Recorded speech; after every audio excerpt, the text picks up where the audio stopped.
شکرانه همین دولت کنید، شکرانه همین سرزمین کنید. شکرانه کنید که چنین وطن عزیز و محبوب دارید.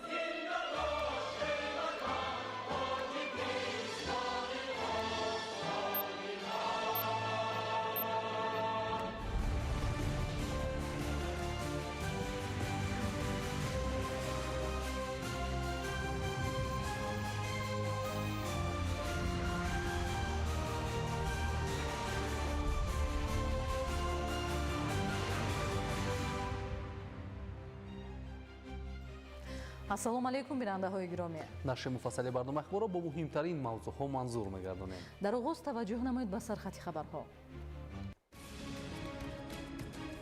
баландшавии музди маош ва нафақа ин на танҳо рақам, балки эътимод, оромӣ ва фардои равшан аст.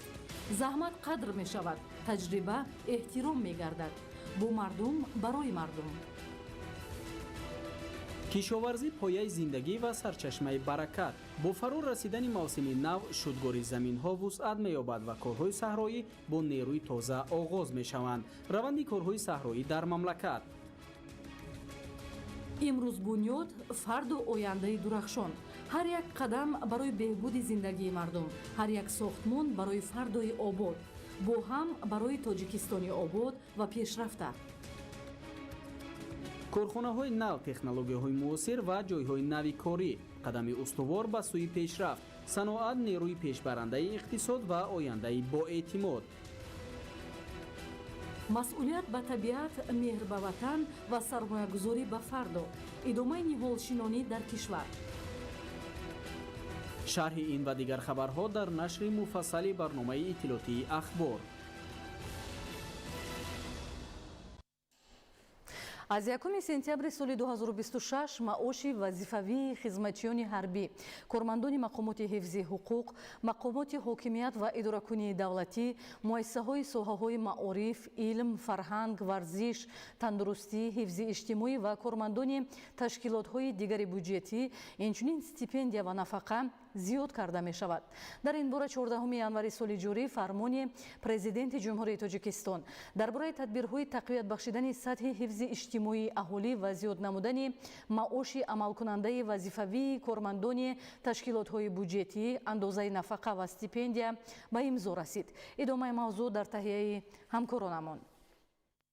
дар асоси фармони президенти ҷумҳурии Тоҷикистон муҳтарам Эмомалӣ Раҳмон дар бораи тадбирҳои тақвият бахшидани сатҳи ҳифзи иҷтимоии аҳолӣ ва зиёд намудани маоши амалкунандаи вазифавии хизматчиёни давлатӣ, кормандони муассисаю ташкилотҳои бюҷетӣ, андозаи нафақа ва стипендия, ки 14 январи соли ҷорӣ ба имзо расид, аз 1 сентябр маоши вазифавии кормандони муассисаҳои томактабӣ, муассисаҳои таҳсилоти умумии соҳаи маориф 25% ва дигар муассисаҳои соҳаи маориф, ки аз ҳисоби бюҷети давлатӣ маблағгузорӣ мешаванд, ба андозаи 20% зиёд карда хоҳад шуд.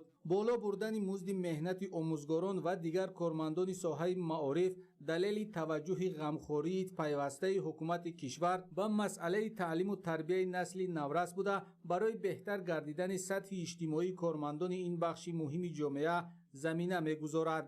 طبق بند 8 قراری حکومت جمهوری توسعه درباره تدبیرهای اجرای فرمان پرزیدنت جمهوری توسعه درباره زیادشویی مزد مهنت، وزارت معارف و علم جمهوری توسعه نیز در نوبت خود با نظامنامه پرداخت مزد مهنت کارمندان مؤسسات تحصیلات عالی کسبی را و ترتیب پرداخت مزد مهنت کارمندان ساحه معارف را تجدید نظر نموده با قرار و فرمان مذکور مطابق می‌نماید که این هم باشد ایندکساسیون ایلاپولی ها و دیگر پرداخت های مزد مهنت کارمندان زینه‌های تحصیلاتی ساحه معارف را، زینه تحصیلات تا مکتبی، تحصیلات عمومی و تحصیلات عالی کسبی را نیز ایندکساسیون کرده می شود و از تا 1 سپتامبر سال 2026 سندهای مذکور از جانب وزارت معارف و علم جمهوری توسعه تهیه و تصدیق کرده با وزارت اداره‌های داخلدار موافقه کرده می شود. غمخوری به سالمی اهالی از افضلیت‌های دیگری کاری حکومت مملکت دانسته می شود.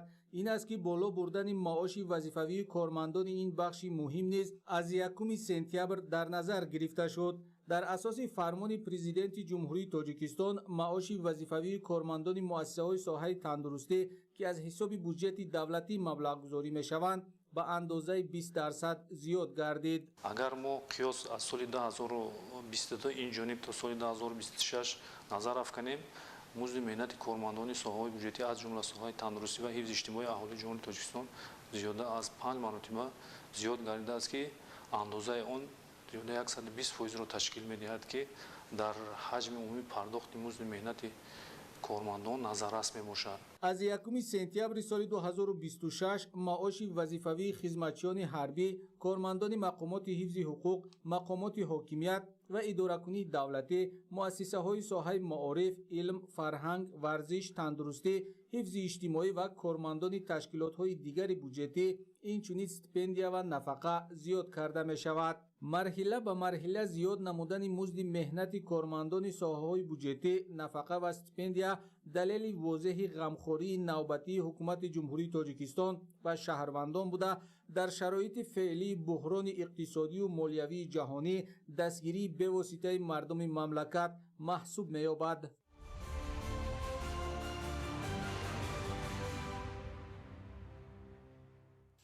پیوسته بهترسازی شرایط زیست و زندگانی اهالی زیر توجه مخصوص حکومت جمهوری تاجیکستان خواسته پرزیدنت جمهوری تاجیکستان پیشوای ملت محترم امامعلی رحمان قرار دارد. 14 ینور سال 2026 فرمان پرزیدنت جمهوری تاجیکستان درباره تدبیرهای تقویت بخشیدن سطح حفظ اجتماعی اهالی، زیاد نمودن معاش عملکننده وظیفوی خدمتچیان دولتی، کارمندان تشکیلات‌های بودجتی، اندازه نفقه و استیپندیا به تصویب رسید که در اساس آن از 1 سپتامبر سال 2026 معاش کارمندان ساحه‌های اجتماعی زیاد می‌گردد. وابسته به شرح موضوع همکارمون دلشاد حکیمزاده با کارشناسی ساحه صحبت می‌نمایند. سلام بینندگان گرامی. معاش یا مزد مبلغی است که برای استفاده مهنت و بلند گردیدن سطح نیکوحالی مردم پرداخت کرده می شود. مسئله مذکور زیر توجه مخصوص پرزیدنت جمهوری تاجیکستان پیشوای ملت محترم امامعلی رحمان قرار دارد. این است که مطابق فرمان پرزیدنت جمهوری تاجیکستان از 14 ینور سال 2026 معاش عملکننده وظیفوی خدمتچیان دولتی، کارمندان تشکیلات‌های بودجتی، اندازه نفقه و استیپندیا جهت تقویت بخشیدن سطح حفظ اجتماعی اهالی از 1 سپتامبر سال 2026 زیاد می‌گردد. وابسته به بررسی این موضوع این زمان صحبتی داریم با کارمند وزارت مالیه جمهوری تاجیکستان عزت‌الله زاده باباخان. خوش آمدید به برنامه. افزایش مزد مهنتی عملکننده مطابق فرمان در ساحه‌ها چگونه تطبیق می‌گردد؟ طبق فرمان مذکور شروع از 1 سپتامبر سال 2026 معاش عملکننده وظیفوی کارمندان ساحه معارف از جمله مؤسسه‌های تا مکتبی و تحصیلات میانه عمومی به اندازه 25%، زیادشوی مزد مهنت برای کارمندان دیگر ساحه معارف اینچنین در دیگر ساحه‌ها به اندازه 20%. در برابر استیپند عملکننده دانشجویان و همه نمود استیپندی‌ها به اندازه 20% بلند برداشته شد. نفقه سقوطی مهنتی اجتماعی اینچنین علاوه بر این طبق ماده 51 قانون درباره نفقه سقوطی و دولتی در سطح تورم سال 2025 ولی نه کم از 15% از اندازه مقرر نموده ایندکساسیون کرده شود. مطابق فرمان مذکور حد اقل مزد مهنت زیاد کرده شد و توضیح می‌دادید که این در قیاس به سالهای گذشته چگونه است؟ طبق فرمان مذکور حد اقل مزد معاش در یک ماه به اندازه 1300 سوم معین کرده شد و این یعنی این معنای آن را دارد که مزد مهنت ماهانه کارمندان همه تشکیلات مؤسسه‌های بودجتی کارخانه‌ها نوبسته از شکل مالکیتشان نباید از 1300 سوم کم باشد. نظر به حد اقل عمل کننده یعنی که عین زمان عمل میکند 1000 سوم میباشد که این البته یک زمینه گذاری برای مستحکم نمودن تامین حفظ اجتماعی اهالی میباشد.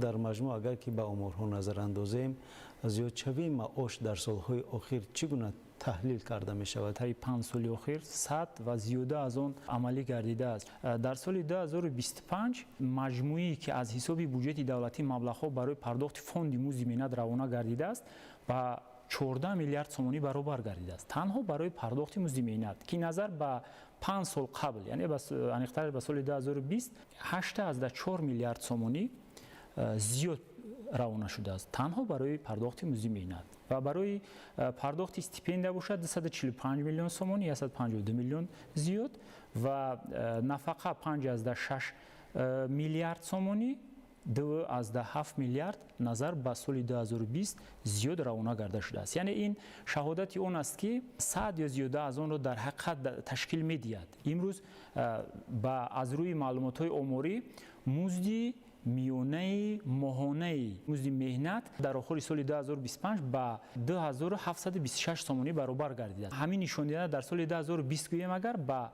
1394 сомонӣ ва дар соли 2015 гирем агар 879 сомонӣ буд. Яъне ки нишондиҳандаи мо бо маротиб афзоиш ёфтааст. Ин шаҳодат аз таъмини ҳифзи иҷтимоии аҳолӣ меравад. ташаккури зиёд барои суҳбат ва ибрози андеша. бинандагони гиромӣ, фармони ба тасвиб расида боз як қадами муҳим дар самти таҳкими ҳифзи иҷтимоии аҳолӣ, баланд бардоштани сатҳи зиндагӣ ва қадршиносии меҳнати шаҳрвандон мебошад.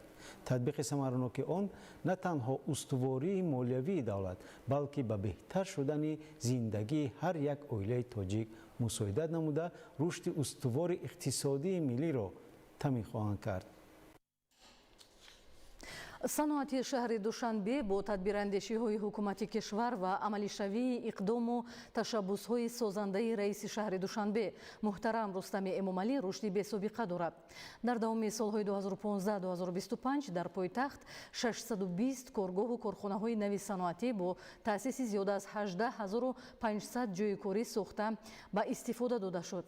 зоиршод Тағои Муродзода гузориш медиҳад. дар 9 соли охир саноати шаҳри Душанбе дар қатори дигар соҳаҳои иҷтимоиву иқтисодӣ ба таври чашмрас рушд намуд. Дар ин давра 620 коргоҳу корхонаи нав бунёд гардида, ҳаҷми истеҳсоли маҳсулоти саноатӣ ба 6,8 миллиард сомонӣ ва ҳаҷми содирот бошад ба 2,4 миллиард сомонӣ расонида шуд. соли 2022 бо иқдоми раиси шаҳри Душанбе муҳтарам Рустами Эмомалӣ барои дастгирии фаъолияти бахши хусусӣ қарзҳои имтиёзнок пешниҳод гардид ва аз ҳамон давра то имрӯз дар пойтахт 81 коргоҳу корхонаи муосир бо таъсиси беш аз 6000 ҷойи корӣ бунёд гардид. корхонаи мазкур дар соли 2023 бо дастгирии фонди дастгирии соҳибкории шаҳри Душанбе бо қарзҳои имтиёзнок маблағгузорӣ шуд ва ин дастгириҳо ба мо имконият фароҳам оварданд ки корхонаро таъсис намоем. барои бароҳ мондани корхонаи саноатӣ барои истеҳсоли маҳсулоти ниёзи мардум шароитҳои хуб ва шароитҳои беназир фароҳам оварда шуданд. шурӯъ аз соли 2017 нишондоди ҳаҷми истеҳсоли маҳсулоти саноатӣ тадриҷан тамоюли болоравӣ намуд. 9 сол қабл ҳаҷми истеҳсоли маҳсулоти саноатӣ 1 миллиарду 694,1 миллион сомониро ташкил медод ва ин рақам дар соли 2025 ба 6,8 миллиард сомонӣ расонида шуд, ки нисбат ба соли 2024 1,6 миллиард сомонӣ зиёд мебошад. ҳоло 854 коргоҳу корхонаи саноатии шаҳри Душанбе фаъолияти намунавӣ дошта, дар онҳо бо истифода аз технологияи муосир маҳсулоти босифат истеҳсол мегардад. маҳсулоти корхонаҳо дар баробари қонеъсозии талаботи бозори дохилӣ ҳамзамон содирот мешавад. бо ҳадафи таъмини некуаҳолии мардум давоми солҳои 2017-2025 дар корхонаҳои нав зиёда аз 18500 сокини маҳаллӣ ба кор таъмин шудаанд. саноати шаҳри Душанбе имрӯз ба як бахши калидии иқтисодиёти миллӣ табдилӣ ёфта, пояи асосии рушди устувори иқтисодии пойтахт ба ҳисоб меравад. дар ин давра 620 корхонаи нави саноатӣ бунёд ва ба истифода дода шуда, ҳаҷми умумии истеҳсоли саноатӣ зиёда аз 31 миллиард сомониро ташкил дод. то соли 2017 дар пойтахт маҷмуан 234 корхонаи саноатӣ фаъолият мекард. аз ҳамон вақт то декабри соли 2025 дар шаҳри Душанбе бо дастгирии мақомоти иҷроияи ҳокимияти давлатии шаҳр ва ҷалби соҳибкорони ватанӣ дар ҳудуди 4 ноҳияи пойтахт корхонаҳои нав бунёд карда шуд. ҳамин тавр шумораи умумии корхонаҳои тозабунёд дар 9 соли охир ба 620 расид. афзоиши шумораи корхонаҳои саноатӣ бозгӯи таваҷҷӯҳ ва дастгирии роҳбарияти мақомоти иҷроияи ҳокимияти давлатии шаҳри Душанбе ҷиҳати саҳм гузоштан дар амалишавии ҳадафҳои муҳими стратегӣ аст. طبق نقشه در دایره اعلان سالهای 2022-2026 سالهای رشد صنعت در پایتخت بنیادی 71 کارگاه و کارخانه نوی صنعتی با تأسیس 5000 جای کاری به قید گرفته شده است و تا این وقت از این شماره 60 کارخانه ساخته به استفاده داده شد. این یکی از کارخانه‌های تازه بنیاد در سال 2025 میباشد. سال 2025 در شهر دوشنبه در مجموع 63 کارگاه و کارخانه نوی صنعتی با فراگیری 8000 جای کاری ساخته و استفاده داده شد. این نتیجه رشد با سرعت صنعت شهر دوشنبه میباشد. اکنون در دایره همین اقدام امسال نزدیک 30 کارگاه و کارخانه نوی صنعتی ساخته می شود. زایش‌های تقویمراد زین‌الدین جبارزاده برای برنامه اطلاعاتی اخبار.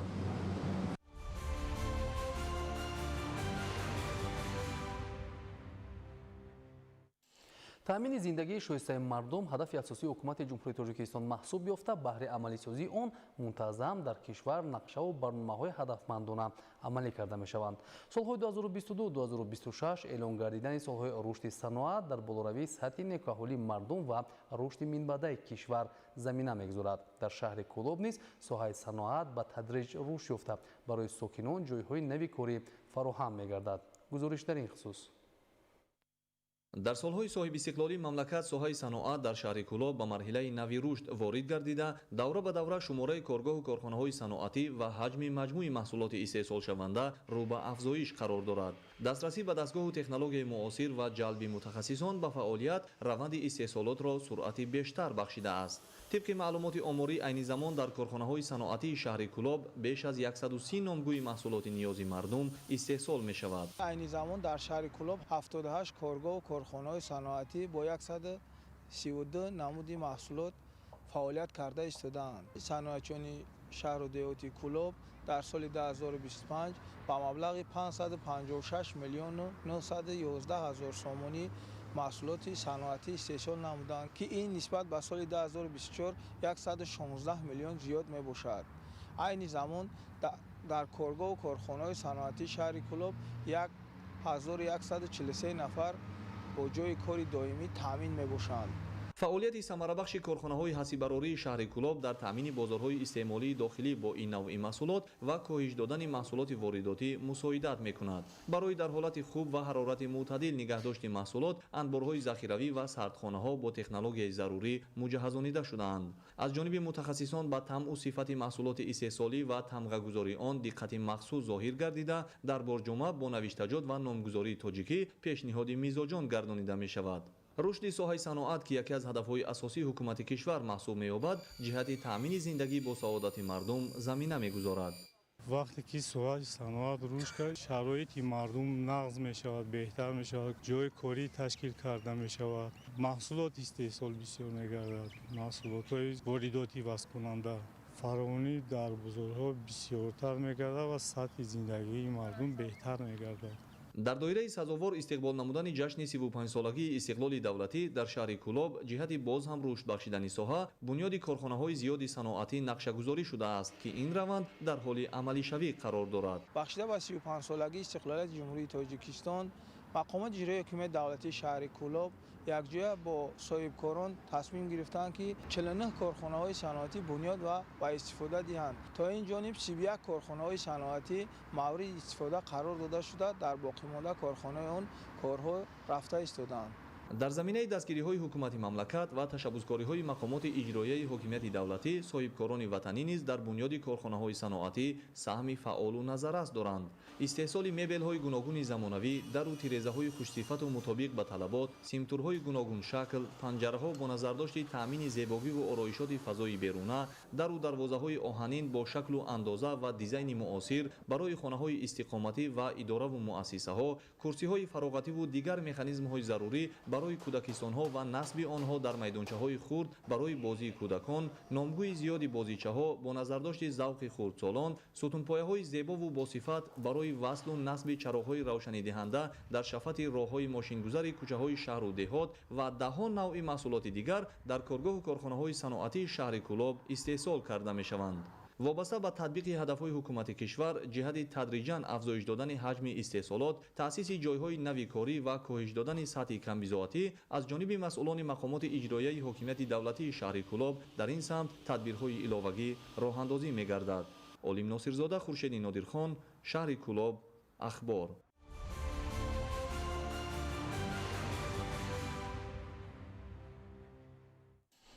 در شهر استرافشان جهت عملی سازی هدف چهارم استراتژی صنعت کنونی با سرعت کشور تدبیرهای سودمند اندیشیده شدند. حالا در 106 کارخانه صنعتی شهر بیش از 2000 ساکن محلی کار میکنند. تفصیلات بیشتر در گزارش نوبتی.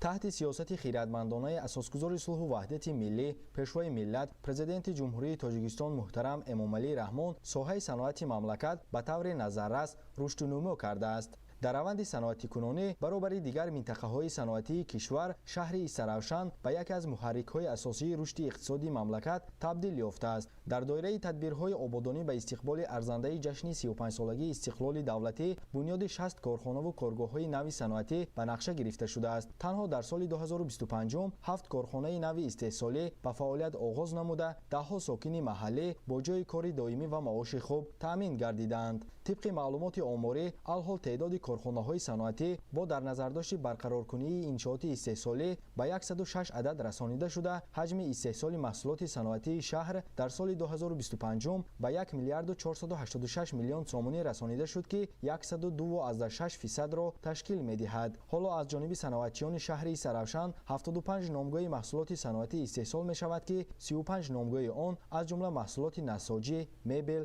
سوزندارو، روغن رستنی، مایع ظرفشویی، جزودان، مصالح ساختمانی، آب تشنه‌شکن، پایافزال، بازیچه‌های بچگانه، محصولات نانی، خلطه و رشته‌های پلی‌اتیلنی، طبع و نشر، محصولات پلاستماسی، قوطی‌های آهنین، مایع خنک‌کننده، لباس‌های مکتبی و امثال اینها واردات وضع کننده به شمار می‌روند. جمعیت دارای مسئولیت محدود سینا مدیکال که به استحصال سوزندارو و سیستم برای داروی قطرگی مشغول است، از جمله کارخانه محسوب می‌شود که محصولات آن واردات وضع کننده میباشد. استحصالات کارخانه طریق خطهای تکنولوژی معاصر صورت گرفته، آن از شرکت‌های با نفوذ جهانی وارد شده است. اقتدار استحصال سالانه کارگاه 60 میلیون سوزندارو و 1 میلیون سیستم برای داروی قطرگی میباشد که به تأمین بازار داخلی زمینه استوار گذاشته است. ما کارمندان و پیشوای ملت محترم امامعلی رحمان عرض سپاس می‌نماییم که چنین یک کارخانه رقابت‌پذیر تأسیس دادند. افتتاح کارخانه صنعتی در سال 2025 با خطهای نو تکنولوژی در جمعیت دارای مسئولیت محدود عصری آباد بابت عملی شوی هدف چهارم استراتژی صنعتی کنونی با صورت کشور افزون نمودن حجم استحصال محصولات وطنی رقابت‌پذیر، فراگیری شماره زیاد زنان خانه‌نشین و ساکنان محلی با کار دائمی مساعدت می‌کند. در کارخانه عصری آباد زیاد از 30 نامگاه محصولات عوض کننده واردات از جمله میز و کرسی‌ها برای تشکیلات و مؤسسه‌ها، طربخانه، مؤسسه‌های تعلیمی، فرهنگ و تندرستی، اشیای روزگار و غیره استحصال کرده می‌شوند. به استفاده دهی کارخانه‌های نوی صنعتی، استحصال محصولات با صفت و رقابت‌پذیر و تأسیس جای‌های نوی کاری امکان فراهم می‌آورد که دولت رشد یابد، اقتصاد ملی پیش رود و سطح نیکوحوالی ساکنان باز هم بهتر و خوبتر گردد. فردوس عمرزاده، آرزو معروفزاده، شهر استرافشان، اخبار.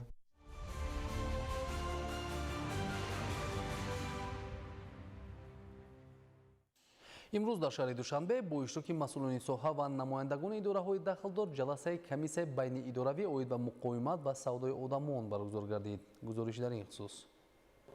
در جلسه یاردمچی پرزیدنت جمهوری تاجیکستان اوید به مسائل حقوقی ظریف علیزاده مسئولین ساحه و نمایندگان اداره‌های داخلدار مهمترین دستاوردهای جمهوری تاجیکستان را در سمت مقاومت با سودای آدمان و نقشه‌های آینده برای سالهای 2026-2027 مورد بررسی قرار دادند. تاکید کرده شد که چنین اقدام‌ها نه تنها در رشد جامعه تاجیکستان بلکه به بلند برداشتن موقع کشور در عرصه بین‌المللی نیز مساعدت می‌کند. تاجیکستان با تهیه نقشه‌های نوی ملی برای مقاومت با سودای آدمان، رشد همکاری‌های بین‌المللی و جلب سرمایه دولتی به مقصد حمایت حقوق شهروندان و قانونگذاری сармайягузории миллӣ дар ин самт устуворона кор мекунад. таъкид гардид ки дар соли 2025 56 парвандаи ҷиноятӣ ки марбут ба савдои одамон буданд оғоз гардид. ин нишондиҳандаи афзоиши фаъолият ва ҳамкориҳои кишвар бо мақомоти ҳифзи ҳуқуқи дигар давлатҳо аст. дар пайи ин барномаҳо тоҷикистон ҳамкориҳои байналмилалӣ бо кишварҳои гуногун аз ҷумла федератсияи русия, қазоқистон ва иёлоти муттаҳидаи амрико барои таъқиби ҷинояткорони савдои одамон тақвият бахшида, инчунин кӯмакҳои иттилоотӣ ва огоҳии аҳолиро дар самти пешгирӣ аз савдои одамон тақвият додааст. бо вуҷуди корҳои зиёде ки дар самти муқовимат ба савдои одамон анҷом дода шуд, ёрдамчии президенти ҷумҳурии тоҷикистон оид ба масъалаҳои ҳуқуқӣ таъкид намуданд ки ҷумҳурии тоҷикистон дар соли 2026 интизори амалӣ намудани ташаббусҳои нав ва ҳамкорӣ бо созмонҳои байналмилалӣ мебошад.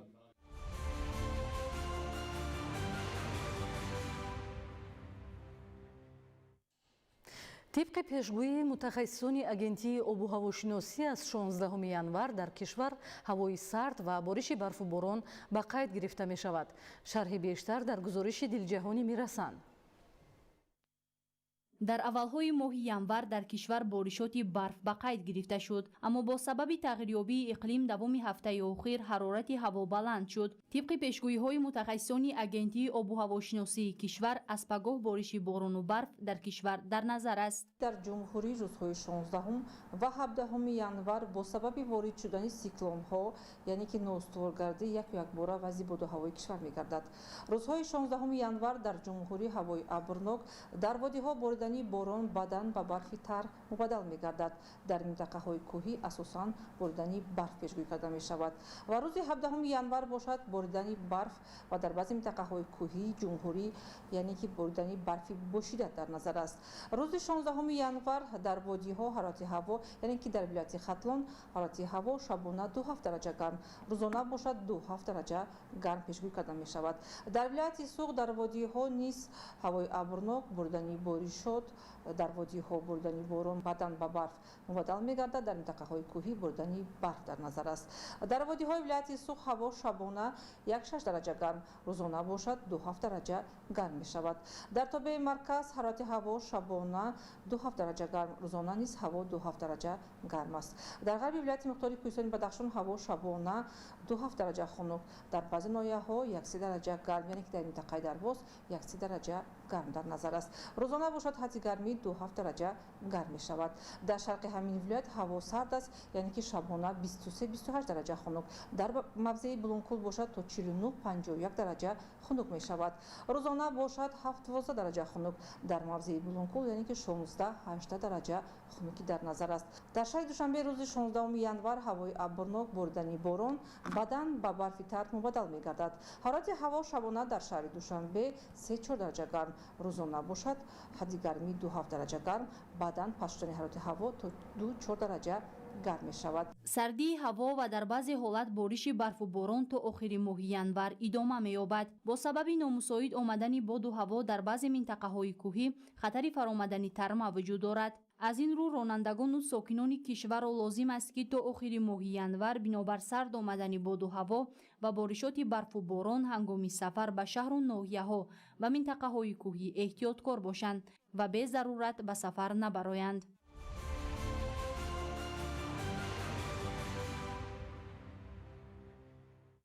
дар вилояти хатлон дар майдони зиёда 100 000 гектар кишти тирамоҳӣ ва барвақтӣ гузаронида шудааст. бо назардошти он ки кишоварзони вилоят дар таъмини бозори истеъмолӣ бо маҳсулоти барвақтӣ нақши асосӣ доранд, ҳоло корҳо дар ин самт вусъат ёфта истодааст. аз раванди корҳои саҳроӣ дар вилояти хатлон ҳамкоронамон Шоҳзода Самандар ва Мусои Нурмуҳаммад гузориш медиҳанд. ба хотири оне ки иқлими вилояти хатлон нисбат ба дигар минтақаҳои кишвар гармтар аст, ҳосили дилхоҳи зироату сабзавот дар ин водӣ пештар пухта мерасад. аз ин лиҳоз хоҷагидорони ин минтақа ҳамасола аз аввалинҳо шуда маҳсулоти барвақтиро вориди бозорҳои истеъмолӣ мегардонанд. кишоварзони вилояти хатлон имсол дар майдони 27788 гектар кишти такрории зироатҳои кишоварзӣ гузаронданд ки аз он 349789 тонна сабзавотиёт ҷамъоварӣ карданд. мушоҳидаҳо нишон медиҳанд ки аҳли заҳмати вилояти хатлон ҳамасола натиҷаҳои баланди меҳнатиро ноил гашта бо истеҳсоли ҳазорҳо тонна маҳсулоти хушсифат сабади истеъмолии сокинонро ғанӣ мегардонанд. боду ҳаво ва иқлими мусоиди минтақаи бохтари вилояти хатлон ба хоҷагидорон имкон фароҳам овардааст ки ҳар як қитъа заминро мақсаднок истифода бурда бо гирифтани ҳосили фаровон дар таъмини амнияти озуқавории кишвар ҳиссаи арзанда гузоранд. агар имрӯзҳо ки дар қисмати хоҷагиҳои деҳқонӣ нашъунамои пиёз ҷараён дошта бошад, дар қисмати хоҷагиҳои деҳқонии дигар бошад, раванди кишти картошка бо маром идома дорад. ба гуфтаи мутахассисони соҳа, деҳқонон дар ҳоле муваффақ мегарданд ки аз усулҳои манфиатбахши кори соҳа васеъ истифода карда, қоидаҳои агротехникаи кишту парваришро саривақту ба маврид ба кор баранд. мо 5 гектар замини пиёз кошидем. тухми ҷайҳун экстра пешпазакай моҳи апрел тайёр мешавад. баъдаи пиёз мо мегирем ҳамин заминҳода тарбуз кишт мекунем, тарбуз мекорем, киштикори дуюм. баъд ҷугори макка киштикорӣ мекунем. 4 гектар дига картишка коридем. баъдаи картишка мисол бо дига дуюм ҳосил бо мекорем. ба он мақсад истифода мебарем ки дар ҷумҳурӣ мардума таъминот кунем аз маҳсулоти кишоварзӣ. ҳамаи имкониятҳо ҳаст, ҳамаи чӣ мерасад, барое ки замин бисёрай барои мо. таъмини амнияти ғизоӣ ки аз ҳадафҳои олии ҳукумати ҷумҳурии тоҷикистон ба ҳисоб меравад, бо мақсади расидан ба ин ҳадаф ҳар як хоҷагидор қитъаҳои дар ихтиёр доштаро самараноку пурмаҳсул истифода намудаву сол аз сол ба гирифтани ҳосили фаровони маҳсулот ноил мегарданд. хоҷагидорони ноҳияи хӯросон барои гирифтани ҳосили фаровон аз корҳои агротехникӣ, аз он ҷумла шудгори босифат, нуриҳои минералӣ, сари вақт об додани маҳсулотҳо истифода мебаранд. дар ноҳияи мо сабзӣ ва пиёз сари вақт ҷамъоварӣ карда ба бозорҳои ҷумҳурӣ ба ноҳия ворид карда мешавад. айни ҳол дар хоҷагиҳои деҳқонии ноҳия шудгори босифат бо техникаи тасмачарх ва ҷамъоварии ҳосили сабзӣ гулкарам идома дорад. кишоварзону хоҷагидорони шаҳри бохтар баробари андохтани таҷрибаи кори хоҷагидорӣ ҳамзамон ба бунёди гармхонаҳои мавсимиву доимо амалкунанда таваҷҷӯҳи хоса равона карда ба натиҷаҳои баланди меҳнатӣ ноил гаштаву ҳосили фаровон мерӯёнанд. валиҷон юнусзода сокини шаҳри бохтар чанд сол аст ки дар шароити гармхона ба парвариши қулфинай машғул буда ба гирифтани ҳосили дилхоҳи маҳсулот ноил мегардад. дар ҳамин шабу рӯз дар майдонҳои корами шаҳру ноҳияҳои вилояти хатлон раванди кишти картошка, нашъунамои пиёз ва шудгори хушсифат бо маром ҷараён дорад. шоҳзода самандар мусои нурмуҳаммад, вилояти хатлон, ахбор.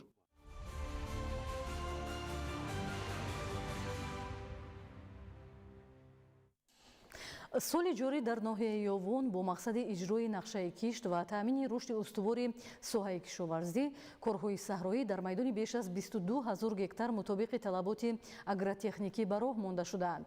кишоварзони ноҳия ҷиҳати ба даст овардани ҳосили фаровон бо истифода аз ҳавои мусоид шудгори заминҳоро тавассути тракторҳои тасмачарх ба роҳ мондаанд. шарҳи бештар дар таҳияи ҳамкоронамон.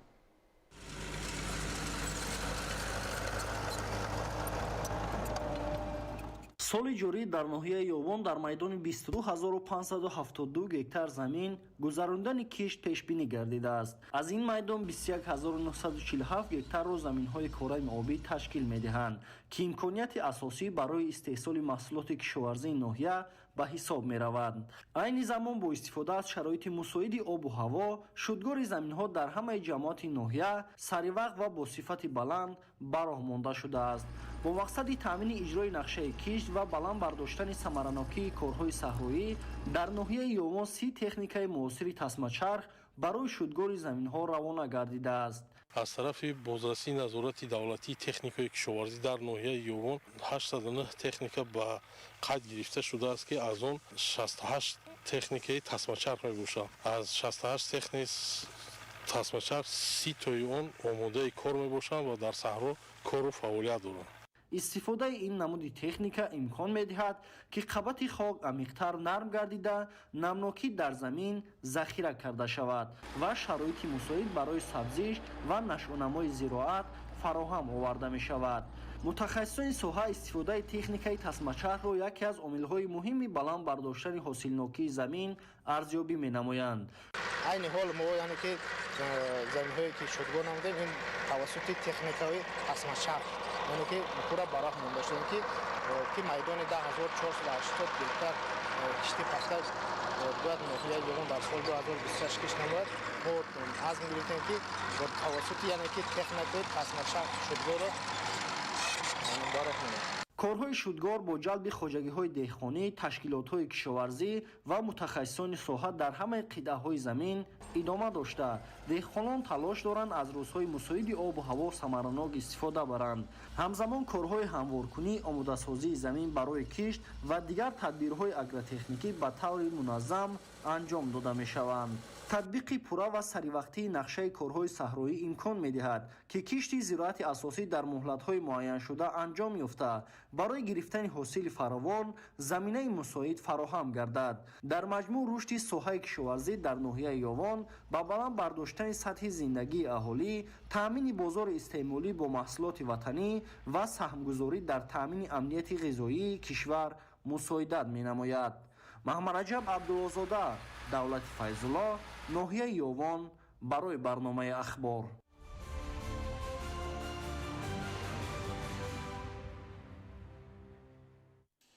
дар ноҳияи Дарвоз майдони кишт аз ҳисоби талу теппаҳо васеъ карда мешавад. роҳандозии ин таҷриба ба рушди соҳа ва таъмини бозори истеъмолӣ бо маҳсулоти тару тозаи кишоварзӣ мусоидат мекунад. таваҷҷӯҳ намоед.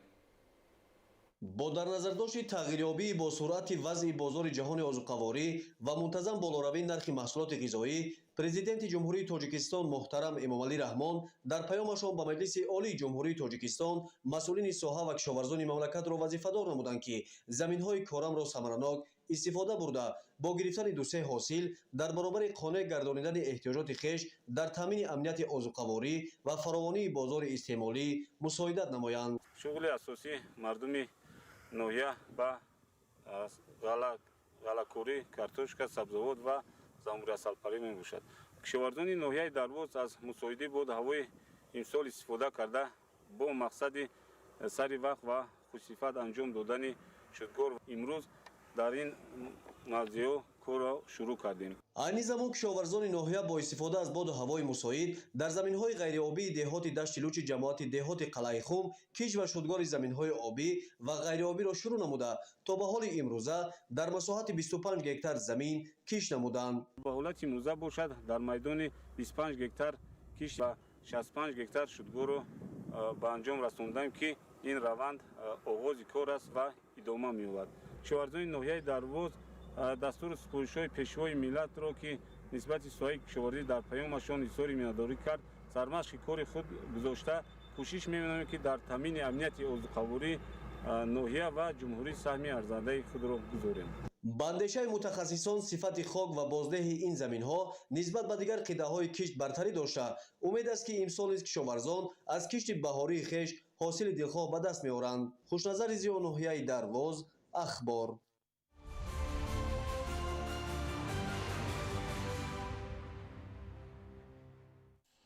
бо мақсади беҳдошти вазъи экологии ҷумҳурӣ, пешгирии таъсири номатлуби тағйирёбии иқлим ва сарсабзу хуррамгардонии кишвар дар талу теппаҳои шафати роҳи автомобилгарди Душанбе Ваҳдат аз ҷониби агентии хоҷагии ҷангали назди ҳукумати ҷумҳурии Тоҷикистон 48 000 бех дарахтони ороишиву сояафкан шинонида мешавад. гузориши ҳамкоронамон дар ин хусус. дар рӯзҳои фасли зимистон шинонидаи ниҳол афзалияти хоса дошта имкон медиҳад то фарорасии гармиҳо ба хоку иқлим мутобиқ гардад. кормандони агентии хоҷагии ҷангали назди ҳукумати ҷумҳурии Тоҷикистон ва ташкилоту муассисаҳои зерсохтори он бо мақсади сарсабзу хуррамгардонии талу теппаҳои атрофи шоҳроҳи Душанбе Ваҳдат 800 бех ниҳоли дарахтони ороишиву сояафкан шинониданд. дар маҷмӯъ дар талу теппаҳои шафати роҳи автомобилгарди Душанбе Ваҳдат аз ҷониби агентии хоҷагии ҷангали назди ҳукумати ҷумҳурии Тоҷикистон дар 42 қитъа барои сабзазоркунӣ 48 000 бех дарахтони ороишиву сояафкан шинонида мешавад. ин тадбир бо мақсади беҳдошти вазъи экологии ҷумҳурӣ, пешгирии таъсири номатлуби тағйирёбии иқлим ва сарсабзу хуррамгардонии кишвар равона гардидааст. дар мавзеъҳои мазкур мо зиёда аз 40 гектар корҳои ниҳолшониро ба анҷом расонида шуд. ана имрӯз бо идома дорад. ниҳолҳое ки мо инҷо шинондем ниҳолҳои ҳама ниҳолҳои худӣ буда дар ниҳолхонаҳои худи агентии хоҷагии ҷангал парвариш ёфтааст. имрӯз мо ҳамаи ҳамеёра бо марҳила ба марҳила рӯз ба рӯз аз рӯзҳои муносиб истифода бурда шинонда шуд. мутахассисон мегӯянд ҳангоми шинониндани ниҳол дар талу теппаҳо пеш аз ҳама бояд ба қоидаҳои агротехникӣ ва парвариши он диққати зарурӣ дода шавад. корҳои кабудизоркунӣ дар баъзе аз қидаҳои ин мавзеъ бо истифода аз технологияи муосири обёрии қатрагӣ амалӣ карда мешавад ки дар шароити тағйирёбии иқлим барои таъмини сабзиши минбаъдаи ниҳолҳо хеле муҳим мебошад. бо истифода аз рӯзҳои мусоид ниҳолшинонӣ дар ин мавзеъ идома меёбад. чунин иқдом дар баланд бардоштани фарҳанги экологии ҷомеа аҳамияти хоса дошта ҳисси масъулиятшиносӣ ва зебоипарастии сокинонро нисбат ба муҳити зист тақвият мебахшад.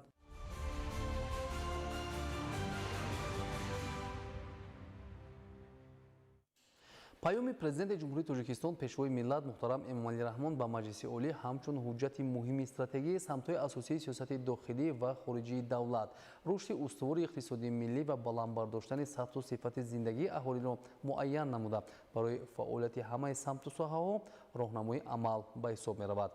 бо мақсади омӯзиш ва амалӣ намудани нишондиҳандаҳои паём дар шаҳрҳои Панҷакент ва Конибодом ҳамоиши илмӣ ва омӯзишӣ доир шуд. бо ташаббуси кумитаи иҷроияи ҳизби халқии демократии тоҷикистон дар якҷоягӣ бо мақомоти иҷроияи маҳаллии ҳокимияти давлатии шаҳри Панҷакент оид ба омӯзиш ва татбиқи нишондодҳои паёми президенти ҷумҳурии тоҷикистон муҳтарам Эмомалӣ Раҳмон ба маҷлиси олӣ ҳамоиши ҳизбӣ баргузор гардид. дар оғоз иштирокчиён ва меҳмонон бо намоиши ҳунарҳои мардумии шаҳри Панҷакент шинос шуданд. таъкид гардид ки эҳё ва тарғиби ҳунарҳои мардумӣ ҷузъи муҳими ҳифзи арзишҳои миллӣ ва тақвияти худшиносии ҷомеа мебошанд. зимни ҳамоиш иброз гардид ки паёми президенти ҷумҳурии тоҷикистон ба маҷлиси олӣ ҳуҷҷати муҳими стратегӣ буда самтҳои асосии сиёсати дохилию хориҷии кишварро барои марҳалаи нав муайян менамояд. зикр гардид ки бо назардошти эълон гардидани соли 2026 ҳамчун соли вусъат додани корҳои обудониву созандагӣ ва тақвияту таҳкими худшиносиву худогоҳии миллӣ масъулияти аъзои ҳизб дар татбиқи ҳадафҳои дар паём зикршуда боз ҳам бештар мегардад. дар ҳамоиш ҳамчунин ба мавқеи шаҳри Панҷакент ҳамчун яке аз марказҳои бостонии тамаддуни башарӣ таваҷҷӯҳи хос зоҳир гардид. таъкид шуд ки ин шаҳри кӯҳанбунёд бо ёдгориҳои нодири таърихӣ, фарҳанги ғанӣ ва гузаштаи пурифтихори худ дар рушди худшиносии миллӣ ва ифтихори ватандорӣ нақши муҳим дорад. иштирокчиён иброз доштанд ки тарғиби ғояҳои паёми президенти кишвар дар байни аҳолӣ, хусусан ҷавонон ба таҳкими ваҳдати миллӣ, болоравии сатҳи маърифати сиёсӣ ва иштироки фаъолонаи ҷомеа дар рушди кишвар мусоидат менамояд. дар фарҷоми ҳамоиш як зумра фаъолони ҳизби халқии демократии тоҷикистон барои саҳми арзандаашон дар фаъолияти ҳизбӣ ва иҷтимоӣ бо мукофотҳои ҳизбӣ ва сипосномаҳо қадрдонӣ гардиданд. вобаста ба иҷрои нишондиҳандаҳо ва нуктаҳои паёми президенти ҷумҳурии тоҷикистон муҳтарам Эмомалӣ Раҳмон ба маҷлиси олии ҷумҳурии тоҷикистон дар бораи самтҳои асосии сиёсати дохилӣ ва хориҷии ҷумҳурӣ бо иштироки фаъолони ҳизб, раисони ҷамоатҳо, роҳбарони муассисаҳои таълимӣ, вакилони маҷлисҳои шаҳриву вилоятӣ дар шаҳри Конибодом ҳамоиш доир гардид. баромадкунандагон доир ба муҳтавои паёми президенти ҷумҳурии тоҷикистон ба маҷлиси олӣ маълумоти муфассал пешниҳод намуда самтҳои асосии сиёсати дохилию хориҷии кишвар, вазифаҳои афзалиятноки рушди иҷтимоию иқтисодӣ, дастгирии соҳаҳои маорифу тандурустӣ ҷавонон ва таҳкими некуаҳволии мардумро шарҳ доданд. ҳамзамон таъкид гардид ки барои таъмини амалигашти дастуру ҳидоятҳои президенти ҷумҳурии тоҷикистон муҳтарам Эмомалӣ Раҳмон ки зимни ироаи паёми худ ба маҷлиси олии ҷумҳурии тоҷикистон баён доштанд, барои иҷрои ҳатмиву саривақтии супоришу вазифаҳое ки дар назди мақомоти иҷроияи маҳаллии ҳокимияти давлатӣ ва ҳам аҳли ҷомеа гузоштанд, ҳар як нафар масъул мебошад.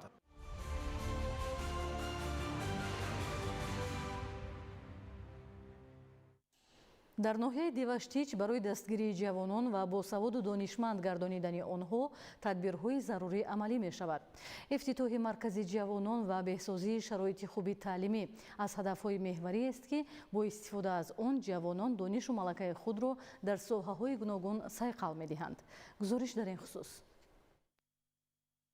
اجرای دستور و هدایت‌های رهبری دولت، اقدام و تشبس‌های آبادگرانه مقامات اجرایی حکومت دولتی، صاحبکاران وطندوست و ساکنان احسانکار 8 جماعت شهرک و دهات ناحیه دیوشتیج بود که 580 انشاءات بنقشه گرفته شده به استقبال جشن 35 سالگی استقلال دولتی پورا اجرا گردیده مورد استفاده قرار داده شده است. فعلا در دایره سال وسعت دادن کارهای آبادانی و سازندگی و تقویت و تحکیم خودشناسی و خودآگاهی ملی در ناحیه باز 130 انشاءات تعییناتش گوناگون نقشه‌بندی گردیده کارها در این سمت ادامه دارند. از جمله ساختمان بینای مرکز جوانان ناحیه که در دایره اعلان سال وسعت دادن کارهای آبادانی و سازندگی و تقویت و تحکیم خودشناسی و خودآگاهی ملی بنیاد می‌گردد آغاز یافت. بینای مذکور در دایره وسعت کارهای آبادانی و سازندگی بخشیده به استقبال ارزنده جشن 35 سالگی استقلال دولتی با صفت بلند ساخته به استفاده داده خواهد شد. اساسگزار صلح و وحدت ملی، پیشوای ملت، پرزیدنت جمهوری تاجیکستان محترم امام علی رحمان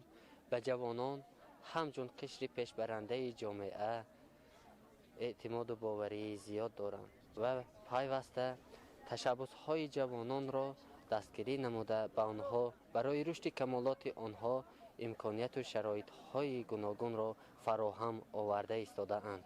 امروز تمام ورزشگران و جوانان ناحیه دیوشتیج در همه جبهه‌های ساحلی فعالانه اشتراک نموده و دستاوردهای نظررس نائل گردیده ایستاده‌اند. بینای نوی مرکز جوانان ناحیه از 3 آشانه عبارت بوده طبق لایحه از حجره‌های کاری، مجلسگاه، تالار ورزشی و دیگر شرایط ضروری برای جوانان عبارت میباشد. لایحه انشاءات مطابق به طلبات زمان تهیه گردیده آن با استفاده از مصالح ساختمانی وطنی با صفت بلند و در مهلت‌های معین گردیده بنیاد میگردد. با مورد استفاده قرار گرفتن بنا برای جوانان سربلند ناحیه دیوشتیج امکانی وسیع در سمت زبان آموزی، از خود کردن نازکی‌های تکنولوژی معاصر، هنرهای گوناگون و تشکیل و برگزاری محفل و چاره‌بینی‌ها فراهم آورده می شود. فردوس عمرزاده، آرزو معروفزاده، ناحیه دیوشتیج، اخبار.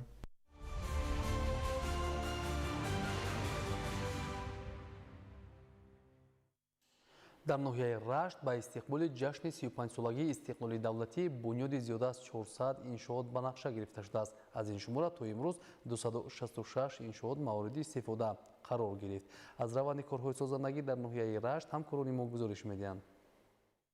در ناحیه رشت با مقصد عملی شدن نشاندادهای پیام پرزیدنت جمهوری تاجیکستان پیشوای ملت محترم امام علی رحمان با استقبال جشن 35 سالگی استقلال دولتی جمهوری تاجیکستان از همه سرچشمه‌های مبلغ‌گذاری در سال 2026 بنیاد 115 انشاءات حیاتاً مهم خواجگی خلق از قبیل مؤسسه‌های تعلیمی و تندرستی، خانه‌های استقامتی، کارگاه‌های خرد استحصالی و راه و خط‌های آب پیش بینی شده است تا به این وسیله محل زیست دهه و ناحیه باز هم آباد و زیباتر شود. از جمله در دهه چکی‌ها و قزناک ساختمان 2 مؤسسه تا مکتبی برای 120 کودک ادامه داشته بیناهای تعلیمی در مهلت پیش‌بینی شده به استفاده داده می شود. بنیاد لیسه پرزیدنتی برای 640 نفر خواننده در محله دشتی رشت در پرتو دستور و هدایت‌های پرزیدنت جمهوری تاجیکستان پیشوای ملت محترم امام علی رحمان برای جلب خوانندگان بالایقت و صاحب استعداد مؤسسه‌های تعلیمی پیش بینی شده است. زیرا تا همین دوره در ناحیه رشت، تاجیک‌آباد، لشت، نورآباد و سنگبار عموماً لیسه پرزیدنتی موجود نبود. از روی لایحه ساختمانی لیسه پرزیدنتی از 5 بینای کشاد و برهوا از جمله 2 بینای تعلیمی، 2 خوابگاه، آشخانه، کتابخانه، تالار ورزشی و دیگر زیربناهای علاوگی عبارت میباشد. سال جاری با استفاده از مبلغ‌های پیش بینی شده کارهای ساختمانی در بینای 4 و 5 لیسه ادامه داشته انشاءات از روی نقشه در مهلت معین شده به استفاده داده می شود تا در آینده خوانندگان صاحب استعداد به تعلیم و تربیت جلب کرده شود. در محل سریپول صاحبکاری وطنی در پرتو هدایت‌های پرزیدنت جمهوری تاجیکستان محترم امام علی رحمان برای عائله‌های نیازمند 30 خانه استقامتی بنیاد کرده ایستاده است. علاقه در بیشتر منزل‌های استقامتی کارهای ساختمانی در مرحله انجامیابی قرار داشته کارگران با بنیاد خطهای آبورا، آبادی گرد و اطراف خانه‌های استقامتی و یک چند کارخانه‌های خرد استحصالی مشغول می‌باشند. همین طریق روند کارهای سازندگی در حدود جماعت‌های شهرک و دهات ناحیه رشت روز تا روز وسعت تازه کسب نموده. همه این بنیادکاری‌ها به خاطر زندگی شایسته مردم پیش بینی شده است.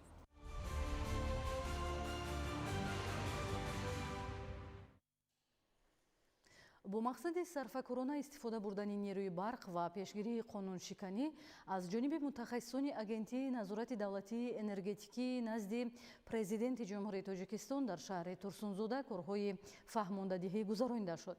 гузориш дар ин хусус.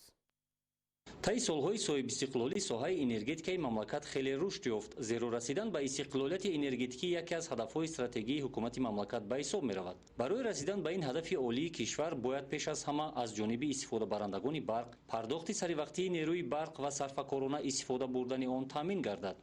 мутаассифона имрӯзҳо аз ҷониби истифодабарандагон ҳолатҳои ғайриқонунӣ истифода бурдани нерӯи барқ ошкор мешавад, ки боиси зиёд гардидани талафоти нерӯи барқ мегардад.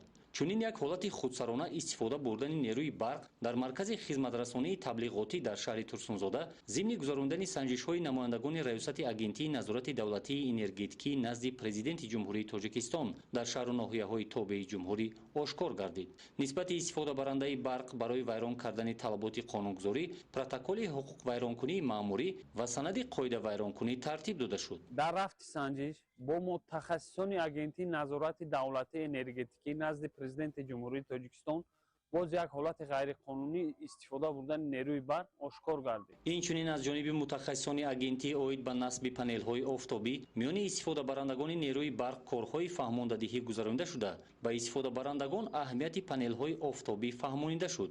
имрӯзҳо бархе аз истифодабарандагон аҳамияти панелҳои офтобиро ки барои беҳтар намудани вазъи иқтисодӣ ва сарфаи иқтидорҳои энергетикии кишвар мусоидат менамояд дарк намуданд. бахусус дар фермаи хурди чорвопарварии ҷамоати деҳоти регали шаҳри Турсунзода бо пешниҳоди мутахассисони агентии фермаи мазкур панелҳои офтобиро насб намуда аз он истифода менамояд. дар рафти гузарондани корҳои фаҳмондадиҳӣ мутахассисони раёсати агентии назорати давлатии энергетикӣ назди президенти ҷумҳурии Тоҷикистон дар шаҳру ноҳияҳои тобеи ҷумҳурӣ дар коллеҷу омӯзишгоҳҳои шаҳри Турсунзода вобаста ба сарфакорона истифода бурдани нерӯи барқ, афзоиши иқтидорҳои истеҳсолии мамлакат дар соҳаи энергетика ва таҷдиду азнавсозии иншооти гидроэнергетикии кишвар суханронӣ намуданд. воқеан ҳам расидан ба истиқлолияти энергетикии кишвар ҳадафи асосии давлат ва ҳукумати мамлакат мебошад. маҳз дар паёми навбатӣ президенти ҷумҳурии Тоҷикистон муҳтарам Эмомалӣ Раҳмон таъкид гардид, ки соли 2027 дар кишвар истиқлолияти энергетикӣ таъмин мегардад. илова бар ин таъкид гардид, ки талафоти нерӯи барқ дар кишвар ҳол ҳам зиёд буда беш аз 3 миллиард киловаттро ташкил медиҳад. қобили зикр аст, ки ҳамарӯза аз ҷониби мутахассисони раёсати агентии назорати давлатии энергетикӣ назди президенти ҷумҳурии Тоҷикистон дар шаҳру ноҳияҳои тобеи ҷумҳурӣ чунин корҳои фаҳмондадиҳӣ гузаронида мешавад.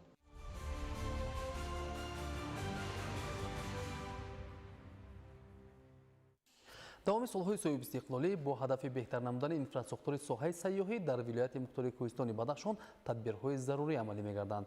дар соли 2025 51 000 сайёҳи дохиливу хориҷӣ аз мавзеъҳои сайёҳии шаҳру ноҳияҳои вилоят дидан намуданд. идомаи мавзӯъ дар таҳияи ҳамкоронамон.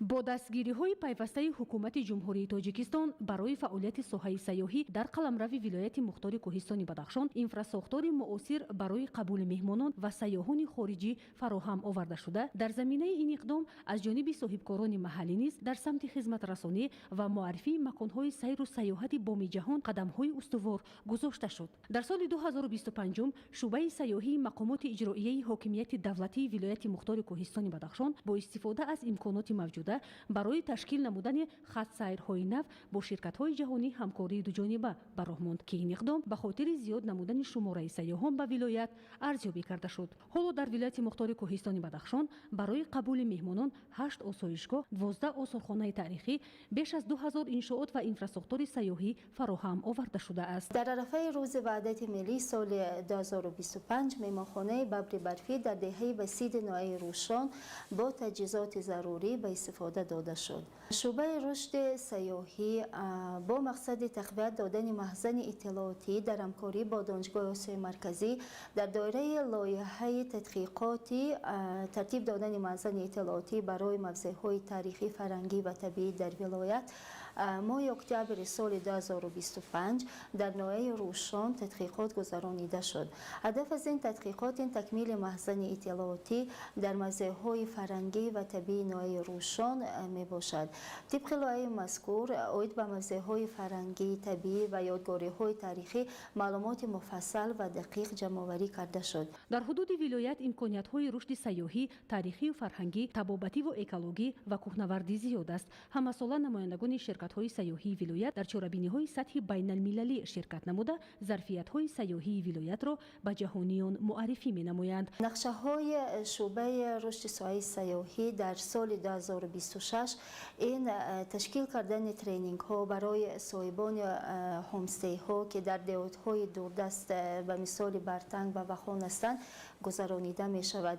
اینچنین رقمی کنانی در ساحه سیاحی به مثال نصب علامت‌های QR کدها در نزد یادگاری‌های تاریخی و تشکیل خریطه‌ها می باشد. اینچنین رشد دادن سیاحی کوهنوردی در سمت کمپینگ در ولایت مختار کوهستان بدخشان با جلب سرمایه خارجی برای خواهد ماند. از جمله در بازارهای سطح بین‌المللی برندهای ببری برفی، ارخر مارکوپولو، توتی پامیر، مارخور و غیرها نام برآورده خریداران زیادی را دارا می‌باشند.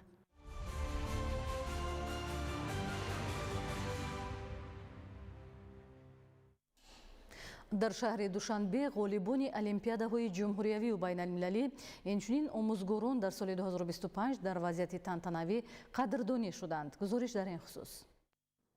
در شهر دوشنبه مراسم جنبستی المپیادهای جمهوریوی بین المللی هوسمندسازی آموزگاران پیشرفت حرکت المپی در سال 2025 با هدف دستگیری استعدادهای جوان، بلند برداشتن ذوق آموزش علمی در بین خوانندگان و قدردانی آموزگاران پیشرفت حرکت المپی برگزار گردید. در چهاربینی نمایندگان دستگاه اجرایی پرزیدنت جمهوری تاجیکستان، مسئولین وزارت معارف و علم و یک قطار وزارت و اداره‌های دولتی اشتراک نمودند. با تاکید اشتراکچیان چهاربینی با دستگیری پیوسته پرزیدنت جمهوری تاجیکستان پیشوای ملت محترم امامعلی رحمان برای رشد حرکت المپی فراهم آوردن شرایط مساعد جهت آموزاندن خوانندگان با المپیادهای سطح ملی و بین المللی و هوسمندسازی آموزگاران پیشرفت تدبیرهای مهم عملی گردیده است. تاکید گردید که یکی از رویدادهای مهم تاریخی سال 2025 این برگزار گردیدن نخستین المپیاد بین المللی از فنهای متماتیک و انفرماتیکا به نام خیام 2025 در جمهوری تاجیکستان می باشد که این برای رشد تفکر علمی و منطقی خوانندگان، گسترش همکاری‌های بین‌المللی در ساحه معارف، بلند برداشتن نفوذ نظام تحصیلات کشور در عرصه جهانی و جلب نورسان جوانان و آموزش فن‌های دقیق زمینه مساعد فراهم آورد. در وضعیت تنتنوی با غالبان آزمون و المپیادهای جمهوریوی بین‌المللی اینچنین آموزگاران در سال 2025 با سپاسنامه و افتخارنامه و مکافات پولی سزاوار گردانیده شدند.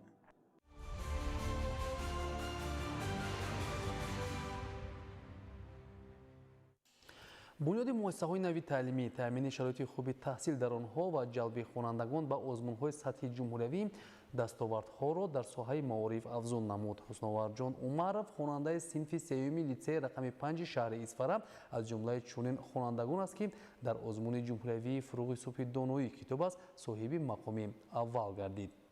گزارش در این خصوص. خواننده صنف 3 مؤسسه تعلیمی دولتی لیسه رقم 5 شهر اصفهان حسناورجان عمرов بار اول نیست که در آزمون‌های با نفوذ اشتراک نموده سزاوار جایهای افتخاری می‌گردد. این نوبت او از آزمون جمهوریوی فروغ صبح دانایی کتاب است با غالبیت برگشت که باعث نشاط و فرهمندی همسبقان و آموزگاران گردید. او در نامیناسیون ادبیات جهان بین خوانندگان صنف‌های ابتدایی مؤسسه‌های تحصیلات عمومی صاحب مقام اول گردید که این دستاورد نه تنها برای مؤسسه بلکه برای کلی کارمندان ساحه معارف شهر باعث افتخار می باشد. حسناورجان از ادبیات جهان 430 اثر نثری و زیاده از 75 اثر نظمی را مطالعه و از خود نموده است. من پیش از همه مینداری صمیمانه خود خویش را به پیشوای ملت ما میرسانم که برای ما نورسان و جوانان چنین آزمون‌های سطح جمهوریوی را تشکیل نمودند. من به همسالان خود توصیه می‌دهم که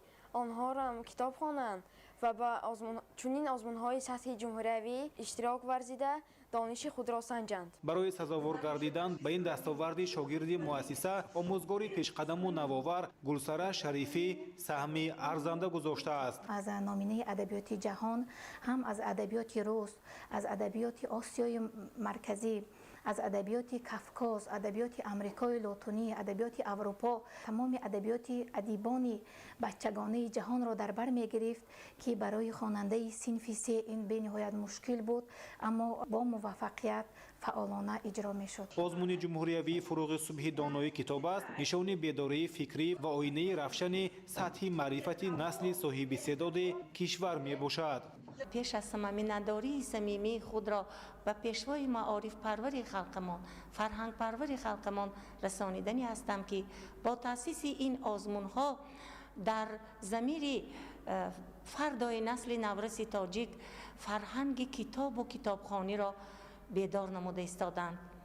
خرسندی بخش است که اشتراک خوانندگان مؤسسه‌های تعلیمی شهر و دهاتی اسفره در آزمون و المپیادها زیاد گشته. سطح دانش خوانندگان جواباً به غمخوری‌های حکومت جمهوری تاجیکستان به ساحه معارف بهتر گردیدن شرایط تعلیم و تربیت بالا می‌رود.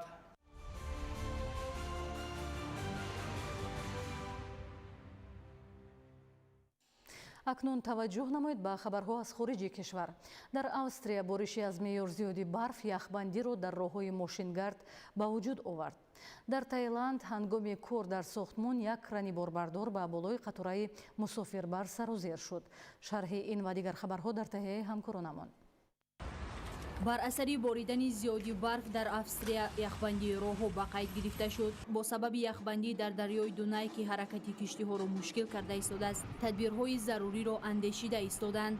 خدمات نجاتدهی شهر وین از سبب نامساعد بودن آب و هوا و جراحت برداشتن 65 نفر که بر اثر لغزش در یخ جراحت برداشته بودند خبر داد. طبق اطلاع منبع آب و هوا دوام هفته اخیر سرد مانده. و شهروندان هشدار داده شد که در راه‌های یخبسته احتیاطکار باشند. در تایلند هنگام کار در ساختمان یک کرانی باربردار به بالای قطاره مسافربر سرازیر شد. در نتیجه 32 نفر به هلاکت رسید. مقامات اظهار داشتند که هنگام صدمه در قطاره تقریبا 200 نفر مسافر قرار داشتند. طبق اطلاع منبع رسانه این حادثه در قسم شمال و شرقی بانکوک رخ داده. ساختمانچیان در حالت بنیاد راهی آهنی بلند صورتی بالای زمینی بودند. مقامات اظهار کرد که مسئولیت پوره را بر دوش گرفته با عائله‌های ففتیدگان و آسیب دیدگان کمکی همه‌جانبه خود را می‌رساند. ناسا علاقه خود را با یک ماهواره‌ای که در مدار مرز فعال گردانیده بود و مورد آموزش این مدار قرار داشت گم کرده است. موافق معلومات اگنتی کیهانی ناسا ارتباط با دستگاهی که در مدار مریخ زیاد از 10 سال مورد کاربری قرار داشت گم کرده است. طبق معلومات اداره همه دستگاه‌ها و تکنیک‌ها در حالت مقرری کار می‌کردند. علاقه پس از ناپدید شدن ماهواره در پس یکی از سیاره‌های مدار قطع شد. متخصصان ساحه تلمتر را تحلیل می‌کنند و کوشش دارند که علاقه را برقرار کنند. یادرس می‌شویم که ایستگاه بین ستاره‌ای اتوماتی ماون سال 2013 برای تحقیق اتمسفر مارس آغاز یافته بود. در نتیجه معلوماتی به دست آمده عالمان در فهمیدن روندهای تشکل اقلیمی سیاره، موجودیت آب و امکانیت‌های نگاه داشتن حیات کمک می‌کند.